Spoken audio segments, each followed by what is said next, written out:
Invisible wounds. What are they? What do they feel like?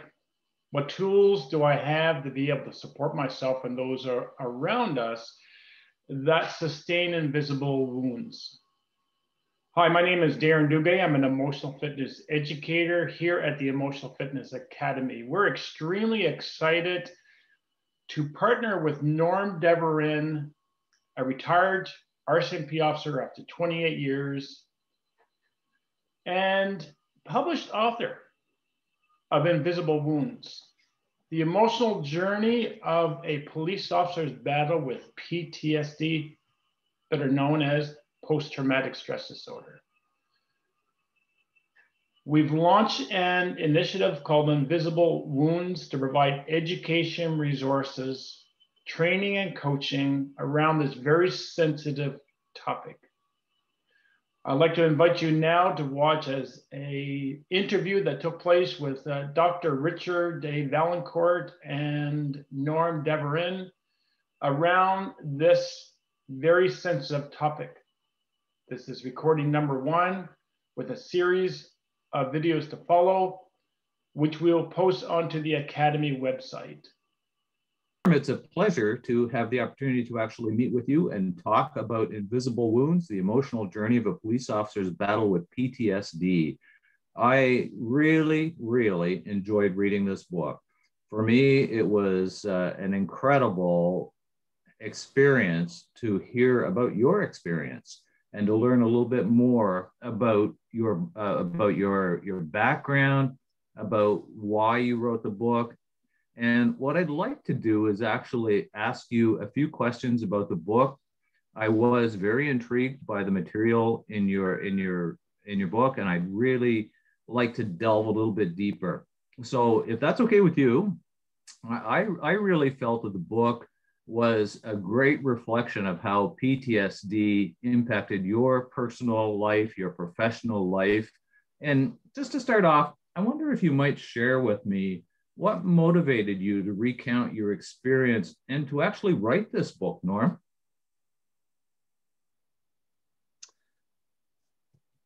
I think the main reason I wanted to write the book, it didn't actually start off as that an idea. I mean, it was probably in way deep down in the back of my mind, but it actually started with, it was actually a therapeutic tool that my psychologist, when I was in the Yukon, wanted me to try. So I was having a very difficult time to express my emotions or my experiences verbally.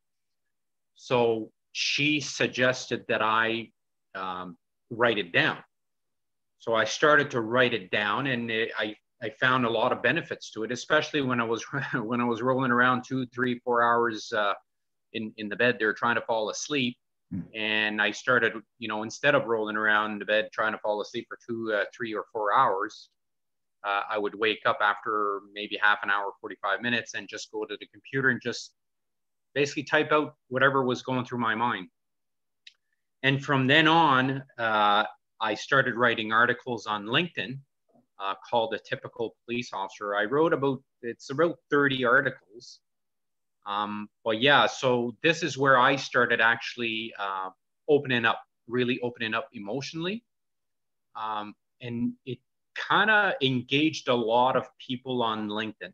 I got a lot of engagements from different police officers from different police department agencies from around the world. As a matter of fact, I had some from Australia, New Zealand, England, Poland, Germany, even in the Scandinavian countries. I think Finland was one of them. But most of the engaging people were from North America, mostly from the US. But I had a lot of positive comments, a lot of positive comments for me to keep going, to keep writing the articles, because they would see a benefit through it. So it kind of encouraged me to keep going. But then at one point, probably around halfway through the 30 articles, somebody, and a retired member from the California Highway Patrol, suggested I write a book, that it would be helpful because a lot of the other police officers or first responders, correctional officers, military might benefit from this. And that's when I guess writing the book started to become a really serious goal of mine. So it was more than therapy. It was more to you than just therapy. Yes and no. I mean, it was very therapeutic. It got a lot of stuff out of my mind that I was holding in, that I was having a hard time. Because you have to understand that when I first saw my psychologist, I had 24 years in policing already. So I had a lot of baggage, a lot of traumatic events that I had witnessed, a lot of confrontation with violent people. So it was like, after a while, I probably believe that the mind kind of builds a wall there. And when the wall becomes too thick, it builds another one on top of that thick wall.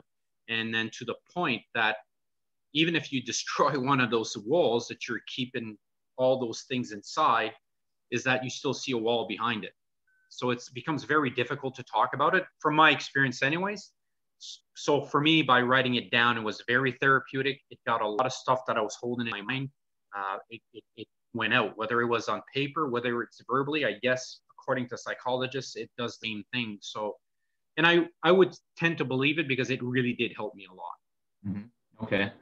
It's interesting when you wrote about the confrontations, the experiences, the impact on you of those experiences.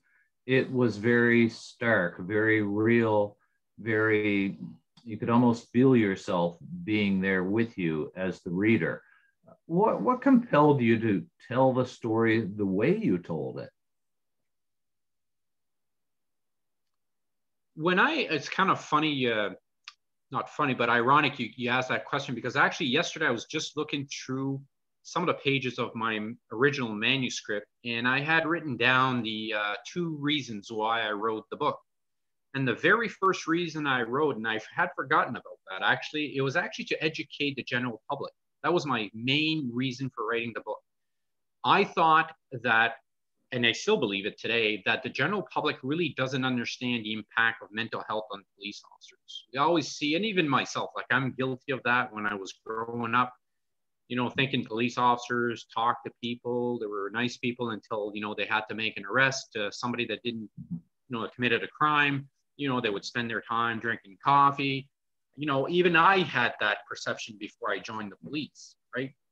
So it's, I think for me to open up that way is it shows the impact, and that's how I get to connect with the general public. And then hopefully, I mean, I know I won't change everybody's mind, but I'm hoping that at least some people like yourself, Rick, like you said, you read the book and you're going like, oh, I didn't realize, I knew it was a difficult job, but not to that point. I'm kind of hoping it'll hit somebody else from the general public and maybe have them, and not necessarily have empathy towards policing, but have a little bit more respect for policing, I guess. The same as military, when they found out how difficult, like in the 70s, the Vietnam War, when they found out, you know what, this is a serious issue. And this happened even in World War II with the veterans of World War I, and in every war that they figured out, and they just called it a different name.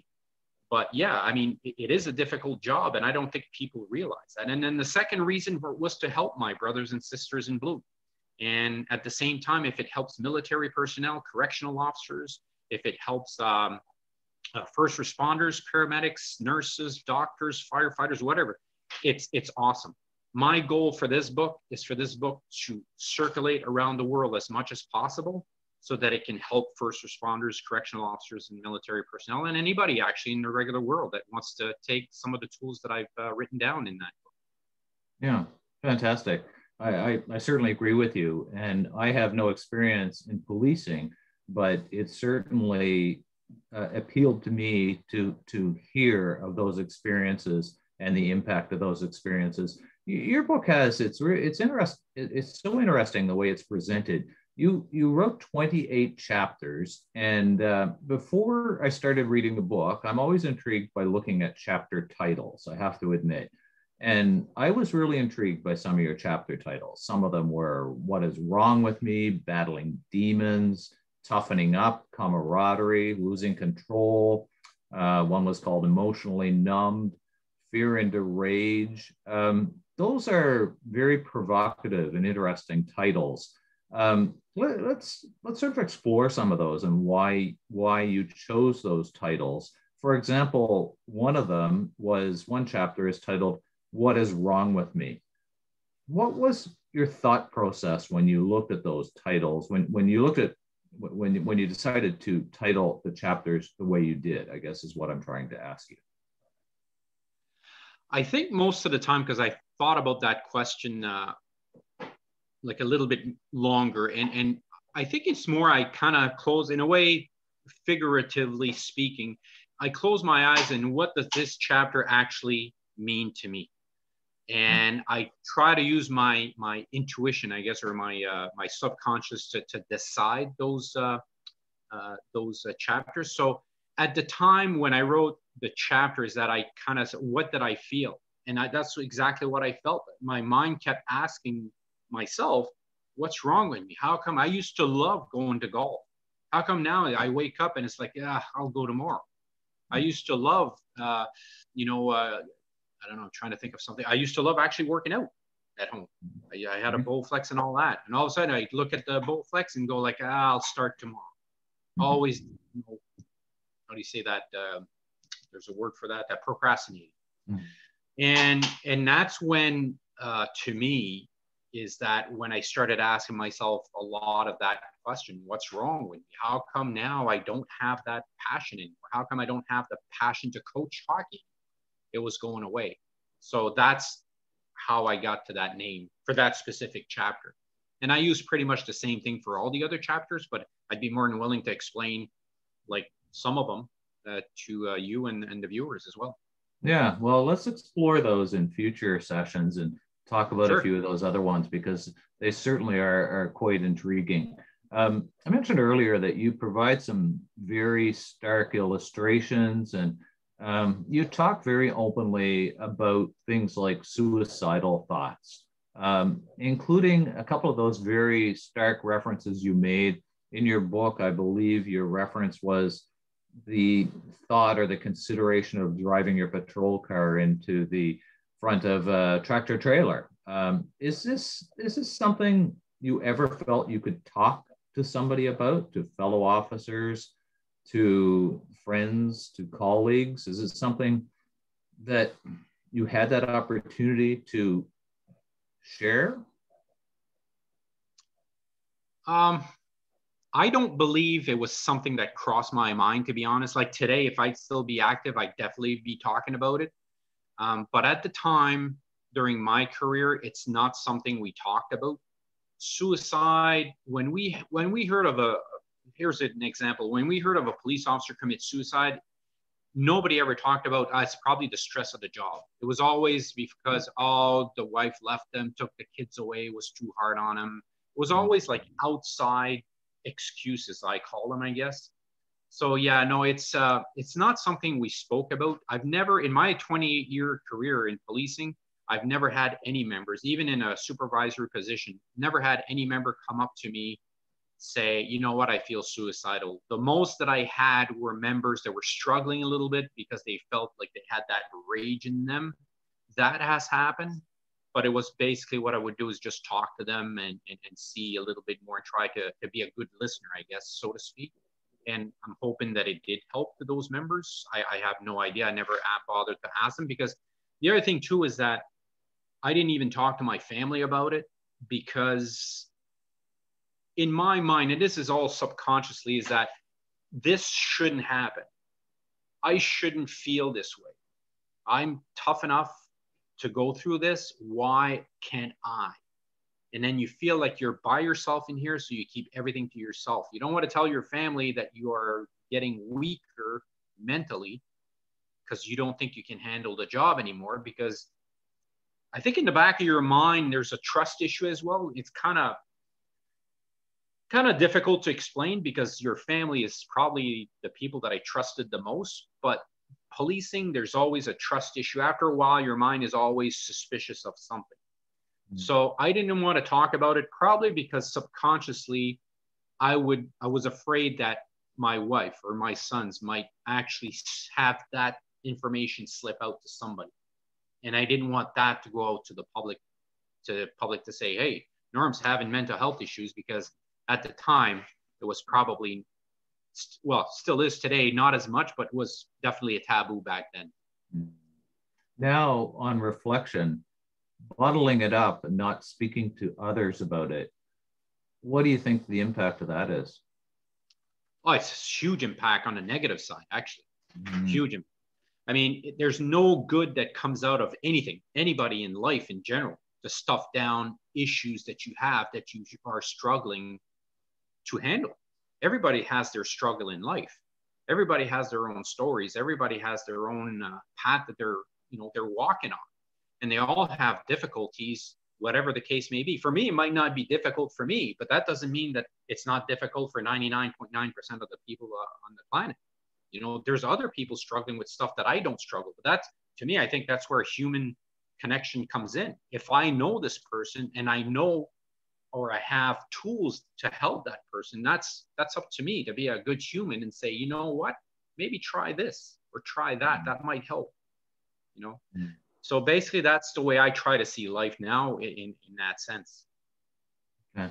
You mentioned a moment ago something that intrigued me as well. You talked about the reason that police officers don't necessarily talk about suicidal thoughts is because they make excuses, or they have excuses. And you also mentioned something in passing. You said something about rage. You said they do share and talk about rage. Can you elaborate on that and what you mean by that? The rage is almost like, I would say, it's you're coming outside of your body and actually, how do I say this? You're actually like using violence, I guess, against another human being. Okay. I'm trying to word this in a way that to make it more understandable, but that rage itself is not, it's very difficult to explain. I was trying to figure out words to try to explain it, but it's something that, to me, you're going into that animal instinct, the way I see it. Okay. And so it's something that you could get out of control really quickly. And that's what they were talking about, is that it would be, for example, we would have to arrest somebody that resisted arrest, and then we had to use, force on that person. Well, the force, to me, it's a sort of violence. No matter how you treat it, you say it's a use of force, it's police policies, blah, blah, blah. That's a nice word, and I like that word. Actually, I'm not against it, but it is still, you have to use violence. And when you look at it, violence is violence. It could be use of force, but it's still violence. So yeah, so basically after an arrest, if something went really violent and we really had to use a lot of force on the subject, yeah, we usually talked about it after. And it'd be like if somebody went overboard, for example, on an arrest, maybe gave an extra punch, we talk about it, right? And that's where that person would come up and say, you know what, I just lost control. I blacked out. And then we would talk about it that way, but we would never say this violence, this rage is actually dragging me down, and I bring this home. And then that's when I get depressed. This is when I start thinking of, we don't get into, or we didn't get at the time, into those types of conversation. It sounds like it was a very superficial conversation about the rage, but not what's behind the rage. Would that be accurate to say? Okay. Exactly. That's exactly it. It's a lot of superficial, a lot of acting, that we are okay, but we're not. And when I look back at my career and the people that I've worked with a lot of officers that actually had mental health issues. So you can kind of do your own deduction on that side. Where does that lead? Well, it doesn't lead to a very promising road, if I should say that. Interesting. You also mentioned a few moments ago about always being, I don't know if you said on guard or suspicious was the word I think I recall you saying. You're always suspicious. What does that do to you? What's the impact of that, being suspicious? And just explain that for me, if you could. Actually, that's a very good question, because I never really thought about it more than that. But as you were talking about it in your, like when you were formulating your question, is that the suspicion part becomes really automatic. And I think that's just a normal human behavior once you get burnt a few times. Whether you know, it's like you buy a snowmobile for $5,000, you find out that really it's worth $2,000. Well, you learn, right? And you become suspicious the next time you go buy a snowmobile or a used snowmobile. You're going like, well, what are you going to do? If the guy asked for 7,000, the person asked for 7,000, you're going to do your due diligence now, and you're going to say, I'm going to check a little bit to see if it's worth that. So if you see that the average price for a used, let's say 2017 Bombardier is 9,000, and he's selling it or she's selling it for 7,000, we're going, yeah, but you're suspicious that that person might try to defraud you and rip you off again. Well, the same thing happens to police officers, is that you get burnt. You're trying to give a break to somebody, let's say, that give a shop that you know, shoplifted at Shoppers Drug Mart. Listen, buddy, give me back the stuff, apologize to the store manager, move on. You know, we don't hear from you again. That's it. So we could use their discretion that way, like in minor crimes like that, if the victim or supposed victim was okay with it as well. Well, if that person went back the day after and shoplifted Shoppers Drug Mart again, well, you know what? I got burnt. So then you start being a little suspicious and being a little tentative of trusting people. So you become to have a trust issue. And that, I think, is very important for police officers, an important tool, I should say, for police officers to have. But it's not healthy to bring outside of policing. And that's where the danger is that you get so used to being suspicious to people you're talking to that you bring it home. And now you have people wanting to do you favors and help you out at home, let's say, because we had a horse stable there in the Rishabakto area. And your first question that goes through your mind, I still remember that like it was yesterday, is that, okay, you want to help me, but what's at the end of the line here? What do you want from me really, really, really want? And most of the time, they didn't want anything. They just wanted to help. But my suspicious mind, my not trusting mind is that you're helping me. What do you want? You want money? You want me to do you a favor at your home? And that's not healthy. That's not healthy at all. So that suspicion, that trust, had an impact on mental health? Oh, absolutely. I mean, I can't see myself going through life, or anybody going through life, not trusting anyone at all. I mean, at one point in time, you have to trust certain people in a sense, like I'm trusting, you know, the book publisher, if they're taking care of my book, right? I trust them that they will do a good job.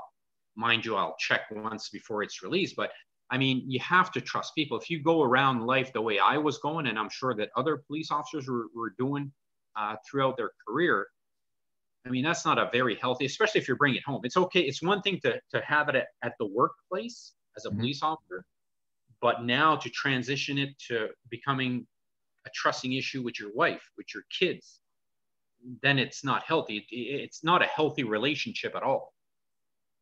So bringing it home is where it can really impact you from a personal versus a professional perspective, of course.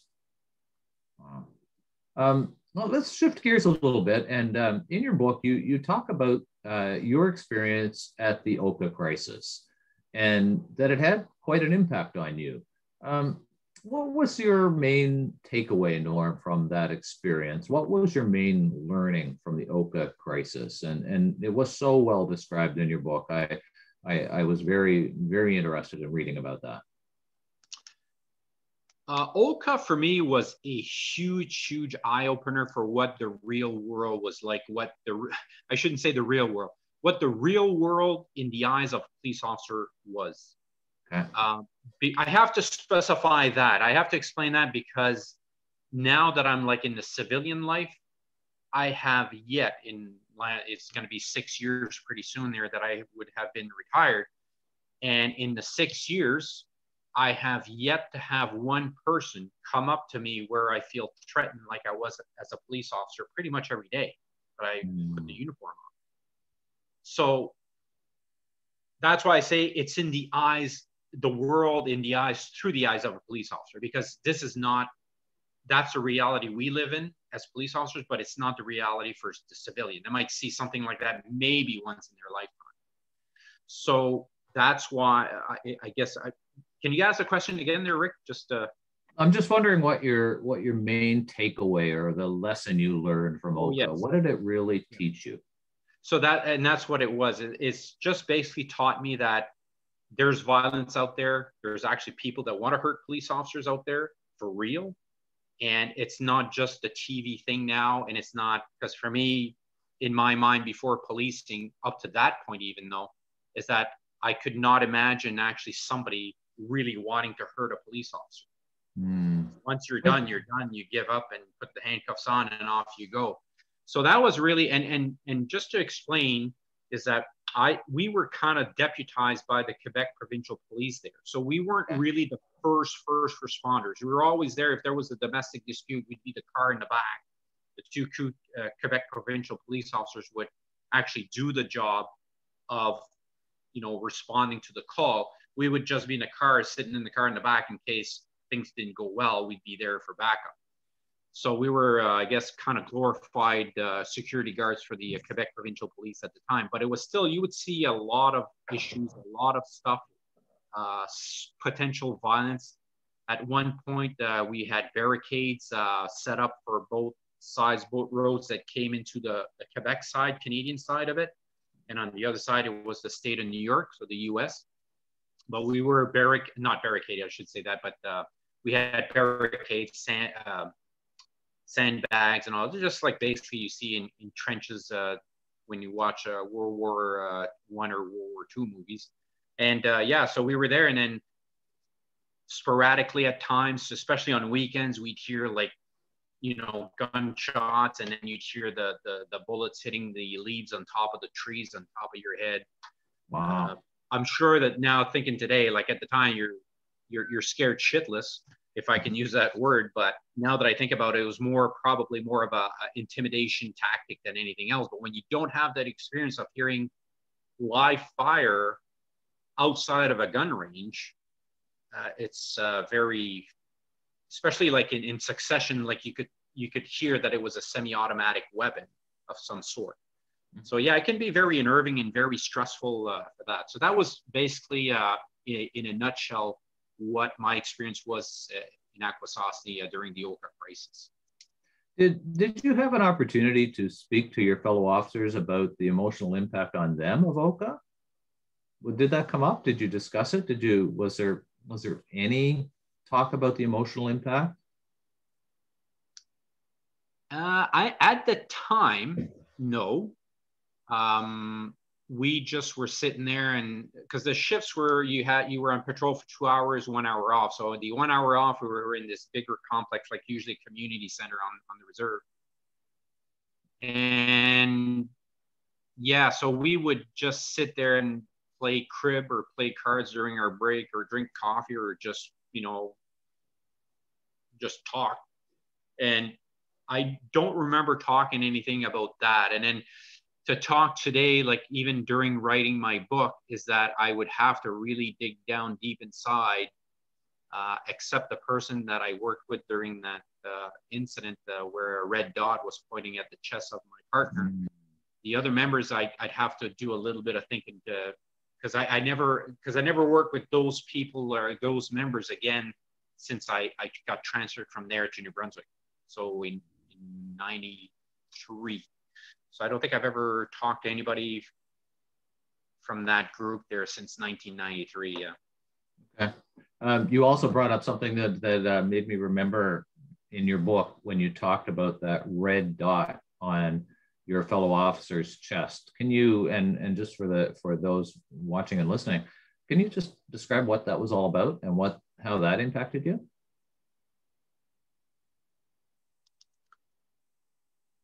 It's kind of that was a really eye opener for me. We're driving around this kind of a loop, residential loop. Actually, this is where the old RCMP detachment was way back before the Quebec Provincial Police took over on patrol in all the reserves in Quebec. So before there was actually an RCMP detachment right there. So we're going around the loop there where the old detachment used to be. And as we're coming out, there's this fire across the road. So they had lit, it was close to Halloween, I remember that. And they had lit a fire across the street. So we had to drive through the fire. But as I'm looking at my partner, I notice a red dot right on his chest. and my jaw just dropped, and I said, holy shit. And he looked, and his jaw dropped. His face must have turned white, but it was at nighttime, so I didn't see, but I'm pretty sure he didn't feel too safe. So we just got, like, I drove through that fire, the line of fire, and we were going, I was trying to drive in a serpentine way. And then finally it didn't last very long. I would say probably at the most 5 to 6 seconds that we saw that dot. But it's just, it was quite, again, it was a really a hard reminder that this is real. Like, this is true. There's potential violence there. This is a powder keg ready to explode. Yeah, that's really something. Well, we're coming to the end of our time together. So I've got probably 100 questions. I'd love to talk to you about so much more about your book. And I hope we have that opportunity to do it very soon. So thank you very much for going through these questions with me and for bearing with me, and look forward to our next connection. I look forward for the next connections as well there, Rick. It was a great pleasure to be here on the show. Thanks, Nor.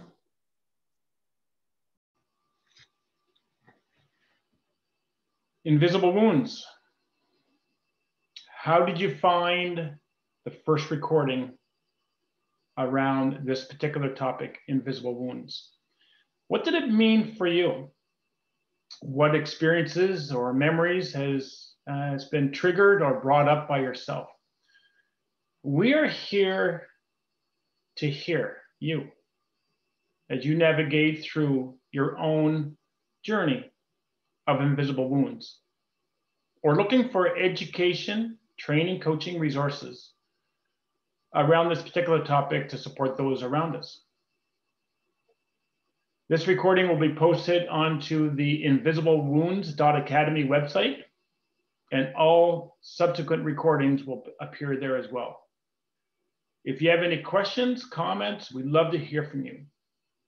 Thank you very much, and I hope you have a good day.